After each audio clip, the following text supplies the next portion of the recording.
60 jours pour mettre de l'ordre dans l'identification des abonnés téléphoniques. C'est le délai que vient de donner le ministre de l'Administration territoriale aux opérateurs de téléphonie mobile. Vous avez un délai de 60 jours pour renforcer l'identification de tous les abonnés des régions du Nord-Ouest, du Sud-Ouest, de l'extrême Nord et de la Damawa dans une certaine mesure.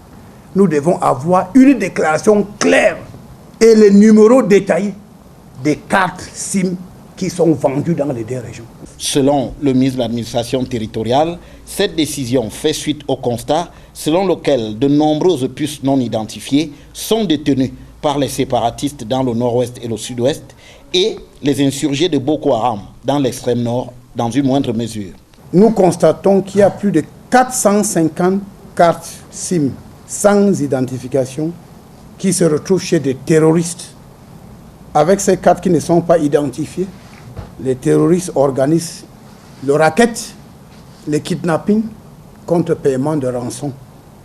Mettant en exergue les statistiques, le ministre de l'Administration territoriale souligne que de nombreux forfaits ont été commis du fait des opérateurs de téléphonie mobile.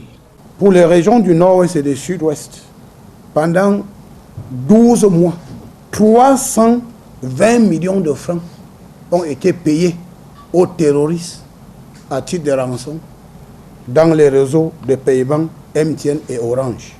In fine, le ministre de l'Administration territoriale indique que cette situation expose à de réels dangers. Alors que des échéances électorales approchent et qu'à la suite des restrictions au plan international vis-à-vis des séparatistes, le gouvernement veut visiblement opérer un tour de vis supplémentaire dans le domaine sécuritaire.